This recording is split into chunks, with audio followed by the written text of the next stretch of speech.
After allowing the paintbrush to dry for a few days, use a hammer to gently smooth the bristles. If there are stubborn residues, utilize a metal brush to thoroughly clear away any remaining particles.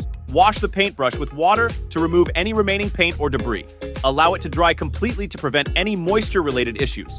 Now, with your paintbrush in top condition, you're ready to start your next project with ease and precision. Start with a round, flat magnetic metal piece. Apply a generous amount of hot glue from a glue gun. Ensure that you place a nut into the glue. Take the metal piece with the attached nut and position it on top of a plastic cup. Place the cup's lid, which should already have a hole made in it, over the cup.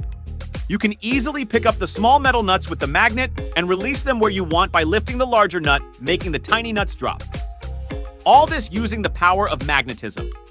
It's incredibly helpful, isn't it? Take a pair of scissors and cut a short strip of hook and loop fastener. Apply glue to the strip and affix it securely to the tiny screwdriver. Attach the tiny screwdriver to the drill by using the fastener part. With this, you'll be able to locate your small hand tools faster. Start with a small glass jar that has a metal lid. Remove the lid from the jar. Take the lid and secure it underneath a table using a drill, ensuring it's firmly attached.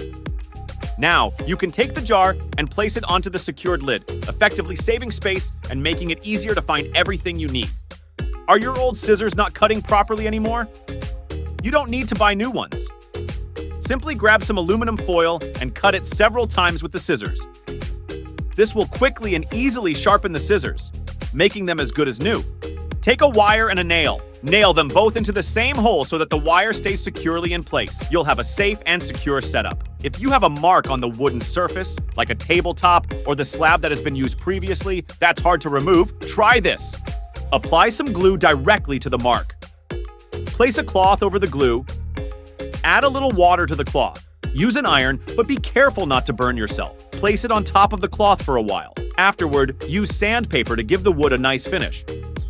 This method can help remove stubborn marks from wood. Here's how to protect your wood from vise bench marks. Measure the length and width of the vise bench using a spline. You can use a pencil to mark a piece of wood precisely based on the measurements you've taken. By the way, you can use the same wooden stick for this one, as the vise bench is not very large. Carefully cut the required parts accurately. Repeat this process for a second piece of wood, ensuring precision in both cuts. Obtain 2 rounded magnets, similar to stamps, and place them on the vise bench on both sides. Place the wood you've just cut and use the vise's pressure to leave imprints of the stamps on the wood. Once the marks are made, use a drill to create holes, but avoid drilling all the way through.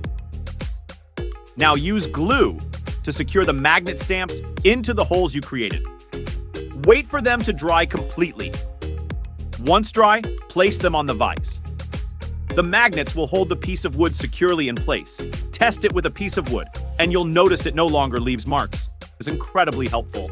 Obtain a brush with exceptionally strong bristles and cut them using wire strippers. Secure a wire with a vise bench and wrap a piece of tape around it. Attach the cut bristle parts along the wire. After placing enough bristles, take the other end of the wire, insert it into a drill, and carefully spin it until it forms a brush. Now, you have a tool to clean the inside of large metal tubes, which can be challenging to clean otherwise. It easily removed long-standing dirt. Turn the frame on the backside, and then apply masking tape to all corners. Use a putty knife to ensure the tape adheres properly. Then, use a scalpel to cut along this line for a much improved appearance. Mark 3 equidistant points on the wood, top and bottom, at a 45-degree angle using a ruler. Then, carefully draw lines connecting these points to obtain 3 equal wood pieces. When dealing with sharp metal edges while working with a baseboard, take a thin metal piece and mark a line at a 45-degree angle. Secure it using a bench vise and cut it along the marked line with a saw. When using a saw, exercise caution and ensure safety. It's worth noting that a significant percentage of accidents occur due to lack of care during such tasks. Use a metal file to smooth the cut edge for safety. Now place this piece on the baseboard along with the initial part, and you're all set. Start by selecting a plastic bottle, and with precision, draw a U-shaped line on it, making sure the shape closely resembles the letter U. Cut along the marked line to remove that section. Then, drill a hole in the bottom part of the bottle. For added safety, use a piece of wood. Using a heat gun, heat the bottle's neck, and while it's still warm, connect it to a vacuum tube. Turn on the vacuum, and you'll be able to keep your workspace clean and mess-free while drilling into walls or wood. Just as simple as that. You're welcome! Haha.